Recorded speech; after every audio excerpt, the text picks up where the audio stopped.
Dan pemirsa, kita juga sudah terhubung dengan Ana Abdillah, Direktur Women Crisis Center Jombang yang sempat mendampingi para korban dari pelaku pencabulan ini. Selamat sore. Assalamualaikum, Bu Ana. Waalaikumsalam, selamat sore. Baik, Bu Ana, kita hari ini dipertontonkan dengan upaya kepolisian untuk menangkap pelaku yang memang sudah ditetapkan sebagai tersangka sejak beberapa lama. Kemudian Anda sempat mendampingi korban. Kalau dari sisi fakta yang Anda dapatkan dari korban, sebenarnya bagaimana sepak terjang pelaku?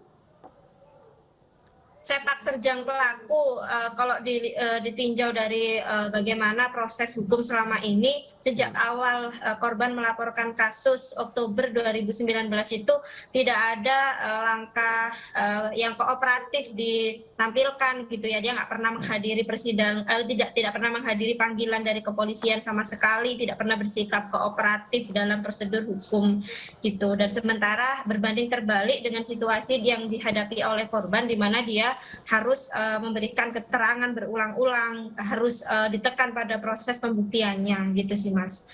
Oke. Kalau dari keterangan selama Anda mendampingi korban begitu, apa fakta-fakta apa saja yang bisa didapatkan dari korban tentang pelaku, perbuatan pelaku khususnya terhadap korban? Ya, jadi situasinya kejadiannya 2017, kemudian korban akhirnya berani speak up dan memberikan kesaksian dan juga membuat laporan itu pada Oktober 2019 gitu.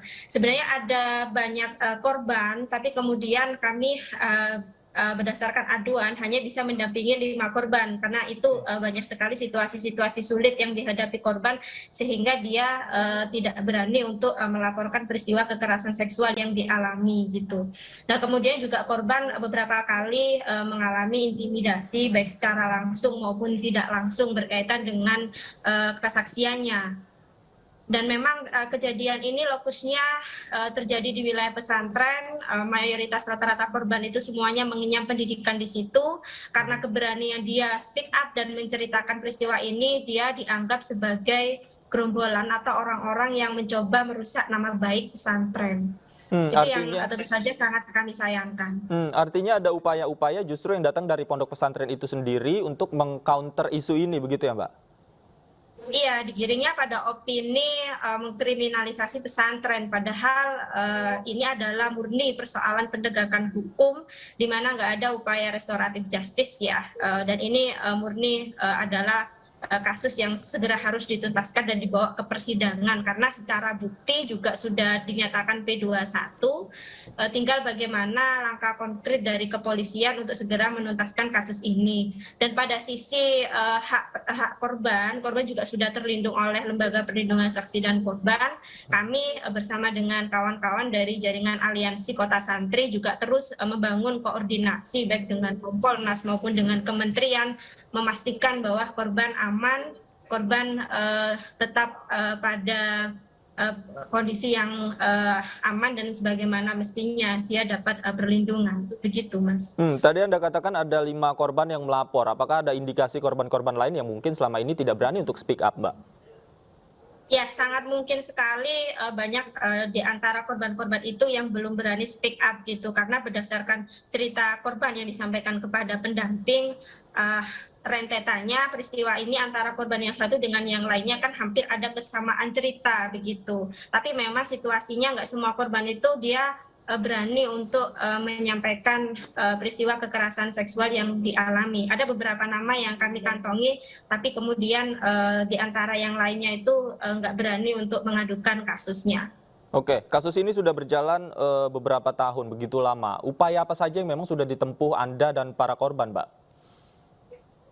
Yang pertama adalah kami terus membangun koordinasi dan komunikasi dengan Polda Jatim pada saat itu, bahkan secara langsung korban dan juga tim kuasa hukum pada Januari 2021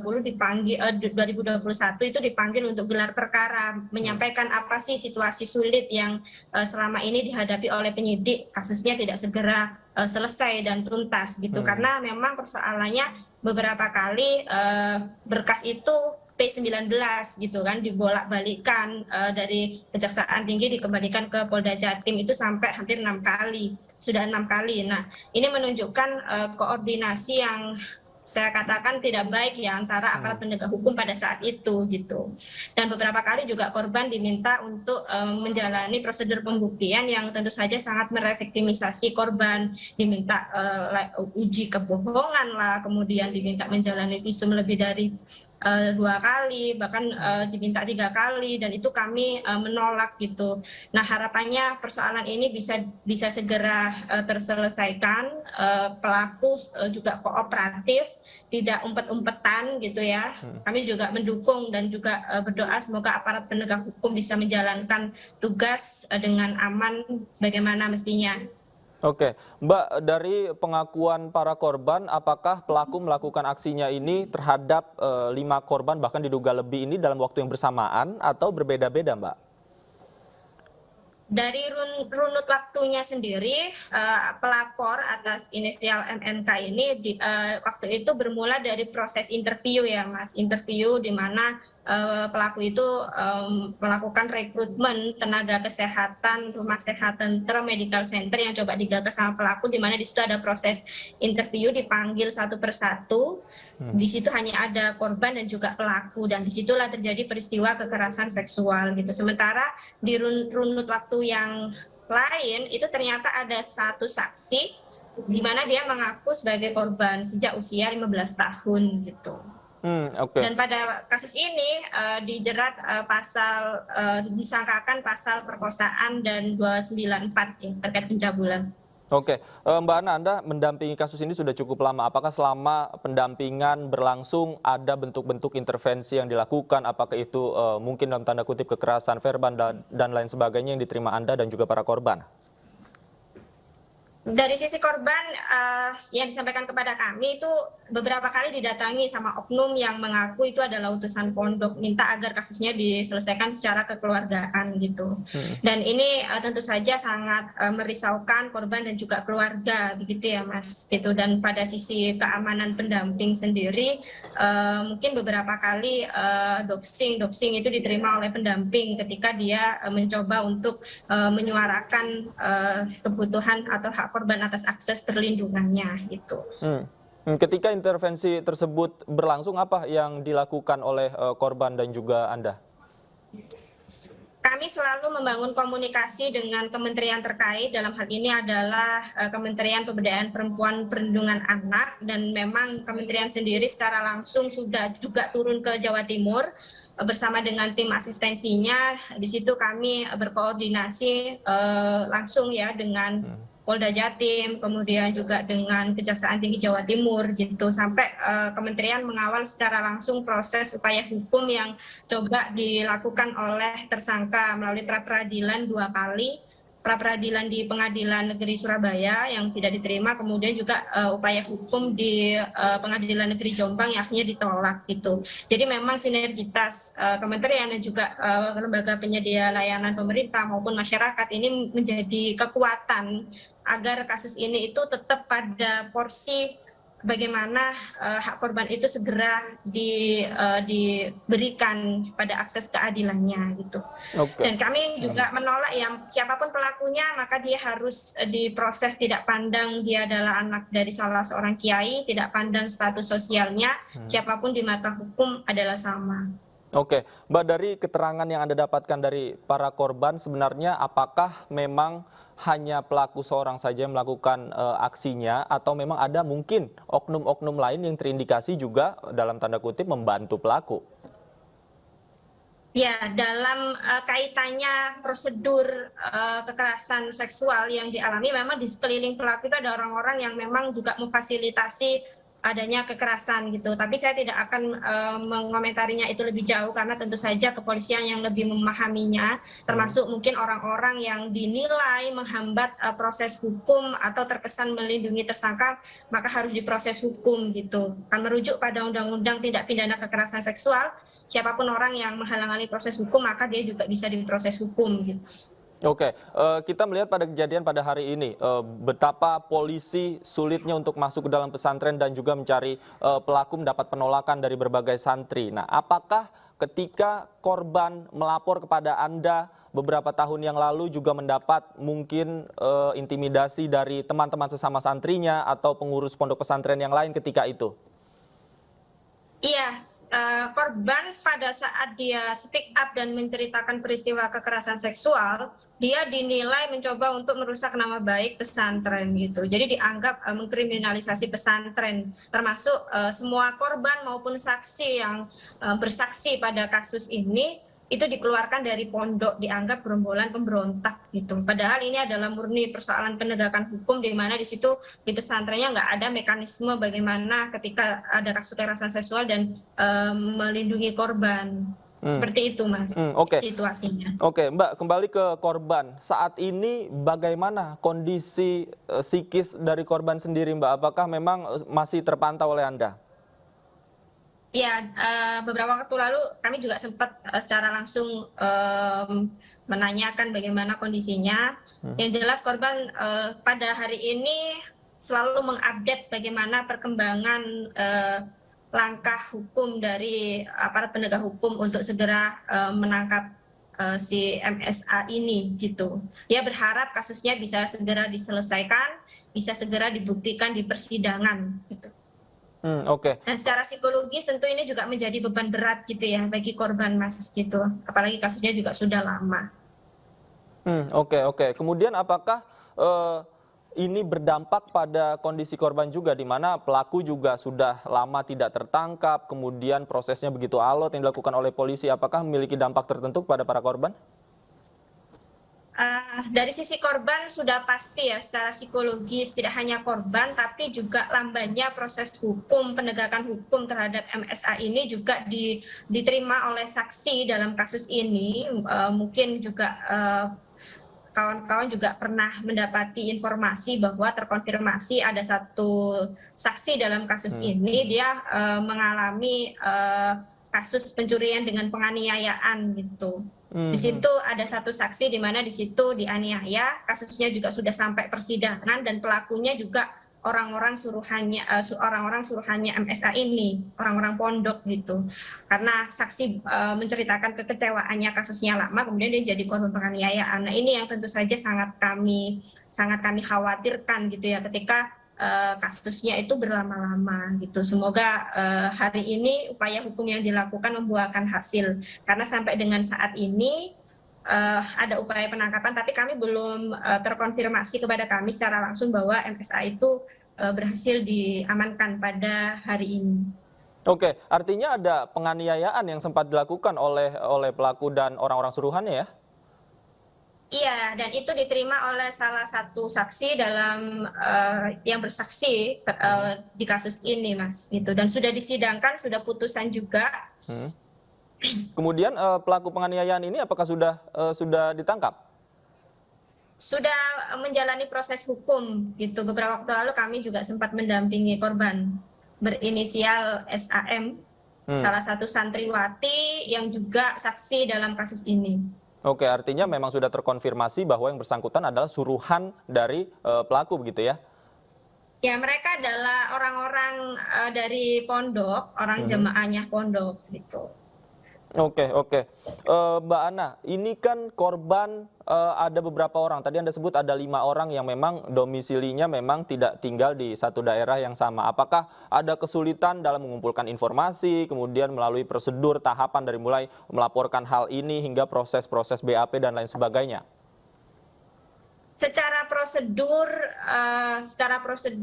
mungkin lambannya koordinasi gitu ya, lambannya langkah dari aparat penegak hukum dalam menuntaskan pemeriksaan di tingkat kepolisian gitu, di mana di situ memang sangat jelas sekali diskriminatifnya ketika misalnya korban beberapa kali harus datang gitu kan, karena lokasinya juga tidak di Jawa Timur. Kemudian sementara hal berbeda dinampakkan ketika pelaku tidak memenuhi panggilan sama sekali, dia diperiksa di rumahnya, atau ketika misalnya terkonfirmasi pada tahun 2020 itu sempat disampaikan bahwa nanti tersangka akan diantar sendiri ke Polda gitu. Pun sampai dengan hari ini informasi itu masih begitu-begitu saja. Oke, Mbak Ana, sebenarnya apa yang paling dibutuhkan ini untuk mendukung upaya Anda dan para korban dalam kaitannya dengan kasus ini? Ya, jadi permasalahan kekerasan seksual di Kabupaten Jombang ini menegaskan bahwa Indonesia itu darurat kekerasan seksual gitu. Maka semuanya harus bersuara untuk korban gitu. Kami berharap mungkin dari Kementerian Hukum dan HAM bisa merespon kasus ini. Kemudian dari KPPA juga sudah sangat baik sekali koordinasinya. Korban juga sudah mendapatkan layanan rujukan akhir dari KPPA. Harapannya jadi dari Pak Jokowi juga, kawan-kawan juga sudah pernah berkirim surat secara terbuka kepada Bapak Presiden. Bapak, Undang-Undang TPKS juga sudah disahkan, Pak. Mohon dukungan kasus ini, pengawalan kasus ini untuk segera dituntaskan. Oke, Mbak Ana, jika kita lihat dari kasus ini kan ada mungkin ya, ada pesantren kemudian seperti Sidikiyah yang di dalamnya mungkin terjadi penyimpangan-penyimpangan dan juga dalam kasus ini pencabulan. Nah, apa yang bisa dilakukan oleh para santriwati mungkin yang menjadi korban? Nah, ini murni oknum. Ini murni oknum. Saya kira banyak sekali pesantren-pesantren di Jombang juga mekanismenya juga baik gitu ya. Jangan karena ada oknum yang tidak taat hukum kemudian ini menjadi presiden yang tidak baik bagi pesantren-pesantren yang lain, karena setiap orang tua yang mengirimkan anaknya ke pesantren tujuannya adalah untuk menimba ilmu agama gitu, tidak untuk dicabuli ya, sudah pasti gitu, dan kami sangat menentang itu gitu. Harapannya ini bisa jadi pelajaran evaluasi bersama bagaimana mekanisme di pesantren itu bisa sangat berperspektif kepada korban ketika korban mengadukan peristiwa kekerasan seksual yang dialami, tidak justru dikriminalisasi, dianggap sebagai orang penyebar fitnah gitu, karena negara kita adalah negara hukum. Dan saya kira kalau misalnya dia mengelak dan mengatakan bahwa ini adalah sumber fitnah, maka dia harus juga berani membuktikan di persidangan. Toh kasus sudah dinyatakan DPO, ya mau nggak mau harus segera disidangkan, nggak ada alasan apapun di luar proses hukum. Oke, tadi kita ketahui bersama santriwati dan juga para santri ini berhadapan dengan polisi ketika polisi berupaya untuk mencari pelaku di sana. Apakah ini juga akan berdampak buruk khususnya bagi psikis santriwati? Bagaimana Anda melihat hal ini? Ya, jadi memang kami tidak tahu bagaimana transformasi pesantren dalam membangun opini ini gitu, karena faktanya korbannya ada, antara korban yang satu dengan yang lainnya peristiwanya juga hampir sama, tapi kenapa ini dianggap sebagai hal yang domestik, private, yang bisa diselesaikan secara kekeluargaan. Berkali-kali disampaikan ini masalah keluarga, padahal kekerasan seksual itu sudah ranah publik gitu. Siapapun orang yang mendapati peristiwa itu maka dia berhak untuk melaporkan dan juga berkewajiban untuk melindungi korban gitu. Saya kira upaya terus menegosiasikan persoalan kekerasan seksual itu merupakan hal yang harus dihindari, karena biar bagaimanapun hukum acara pidana harus juga berorientasi pada hak korban, tidak melulu pada hak terdakwa gitu. Pun ketika terdakwa mangkir, ketika terdakwa tidak taat hukum, maka jangan ada kesan di Indonesia itu ada orang yang kebal hukum. Semua orang adalah sama. Oke, Mbak, apakah memang selama Anda mendampingi korban, ada tindakan-tindakan khusus yang memang secara langsung diperintahkan oleh MSA dan itu memang sampai saat ini belum ditindaklanjuti oleh pihak yang berwajib? Nah, terkait itu saya kira polisi yang lebih tahu, Mas, gitu ya. Saya di sini hanya mewakili kepentingan korban, situasi sulit yang dihadapi korban sebagaimana yang saya ceritakan gitu. Terkait apakah di situ ada indikasi-indikasi lain di luar kasus kekerasan seksual ini, itu tugasnya kepolisian untuk membuktikan dan juga untuk bagaimana merespon itu. Oke, baik. Terima kasih Mbak Ana Abdillah atas waktunya sudah bergabung bersama kami di Breaking News. Selamat sore.